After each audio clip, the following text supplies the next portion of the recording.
Hi అండి, అందరూ ఎలా ఉన్నారు? ముందుగా మీరు కనుక నా ఛానల్ ఫస్ట్ టైం చూసినట్టయితే please subscribe to my channel. నేను ఛానల్లో పోస్ట్ చేశాను కదండి, నేను ఆవు పాలతో పన్నీర్ చేశానని.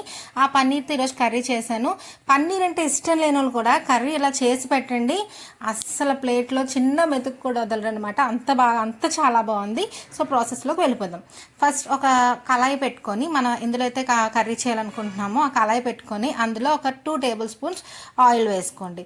ఆయిల్ కొంచెం హీట్ అయిన తర్వాత మసాలా సామాన్లు వేసుకుంటాం అనమాట. మసాలా సామాన్లు అంటే ఒక బిర్యానీ ఆకు, తర్వాత 2 లవంగాలు, యాలక్కాయలు, చిన్న దాచెక్క, 1 ఇంచు దాచెక్క, కొంచెం జీలకర్ర వేసుకొని అది కొంచెం వేపుకోవాలి. అది కొంచెం వేగిన తర్వాత మనం ఉల్లిపాయల్ని ఒక 2 మీడియం సైజ్ ఉల్లిపాయలని తీసుకోండి. అది ఎంత చిన్నగా వీలైతే అంత చిన్నగా చాప్ చేసుకోండి. అలా చాప్ చేసుకున్న ఆనియన్స్తో పాటు కొంచెం కరివేపాకు కూడా తీసుకోవాలండి. కరివేపాకు కొంచెం చిన్న చిన్న ముక్కలుగా కట్ చేసుకొని ఈ ఉల్లిపాయల్లో వేసుకుంటే మంచి టేస్ట్ వస్తుంది అనమాట.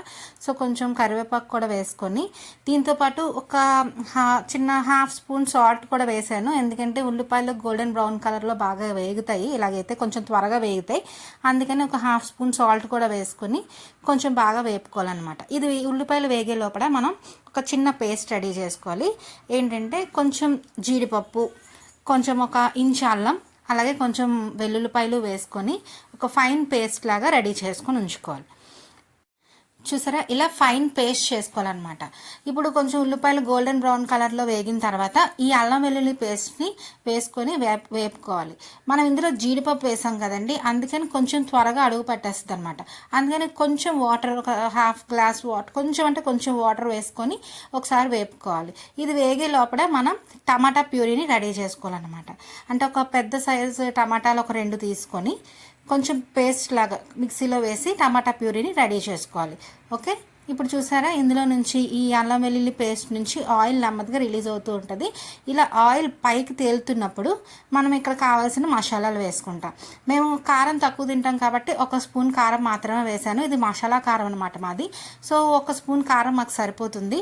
అలా మీరు కొంచెం కారం ఎక్కువ తినేలా ఉంటే ఒక 2 స్పూన్లు కారం వేసుకోండి.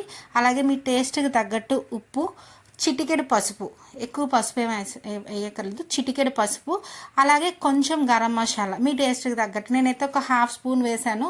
కొంచెం గరం మసాలా తక్కువ ఉంటే పిల్లలు కూడా తింటారు కదా, అందుకని నేను కొంచెం హాఫ్ స్పూన్ గరం మసాలా మాత్రమే వేసాను.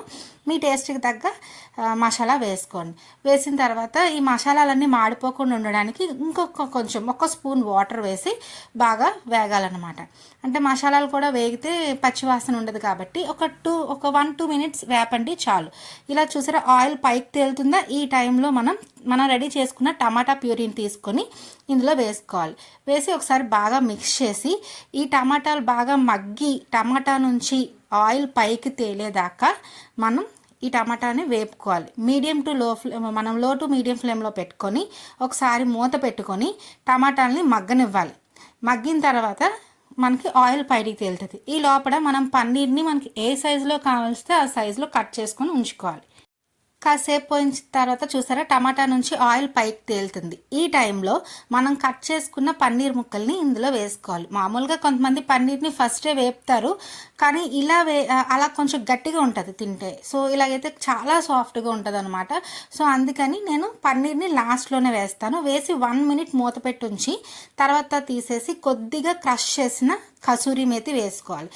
ఒకసారి కలుపుకొని కొంచెం వాటర్ వేసుకోండి, ఎందుకంటే అడుగు పట్టుకుని ఉంటుంది కాబట్టి కొంచెం వాటర్ వేసుకొని మన గ్రేవీ కన్సిస్టెన్సీ తగ్గట్టు కొంచెం వాటర్ వేసుకొని ఒకసారి బాగా మిక్స్ చేసుకోండి. అప్పుడే మసాలాలన్నీ కూడా ఆ పన్నీర్కి కూడా పడతాయి అన్నమాట. సో ఇలా బాగా మిక్స్ చేసుకున్న తర్వాత మూత పెట్టుకొని ఒక 2 to 3 మినిట్స్ మగ్గనివ్వండి. అడుగు పట్టకుండా మధ్య మధ్యలో మూత తీసుకుని ఒకసారి కలుపుతూ ఉండండి. చూసారా, ఇప్పుడు మనకి పైకి ఆయిల్ తేలుతూ ఎలా కుక్ అవుతుందో. ఇదంతా మనం మీడియం టు హై ఫ్లేమ్ మీదే చేస్తాము. ఇలా కుక్ అవుతున్నప్పుడు కొంచెం కొత్తిమీర కూడా వేసుకోండి. కొంచెం కొత్తిమీర వేసుకొని కలుపుకుంటే మనకి కర్రీ ఆల్మోస్ట్ రెడీ అయిపోయినట్టే. కాకపోతే ఏంటంటే ఇంకొంచెం దగ్గరికి అవ్వాలన్నమాట. అంటే కొంతమంది పల్చగా కావాలంటే ఈ స్టేజ్లో దింపేసుకోవచ్చు, కానీ ఇంకొంచెం దగ్గరికి అయితే ఇంకా పన్నీర్ బాగుంటుంది. సో ఒకసారి కొత్తిమీర వేసిన తర్వాత కూడా మూత పెట్టి ఒక 2 మినిట్స్ మగ్గనివ్వండి చాలు. కర్రీ అంతా కూడా చాలా దగ్గరగా అవుతుంది అనమాట. చూసారా, అంటే మన గుమగుమలాడే ఈ పన్నీర్ కర్రీ రెడీ అయిపోయినట్టే.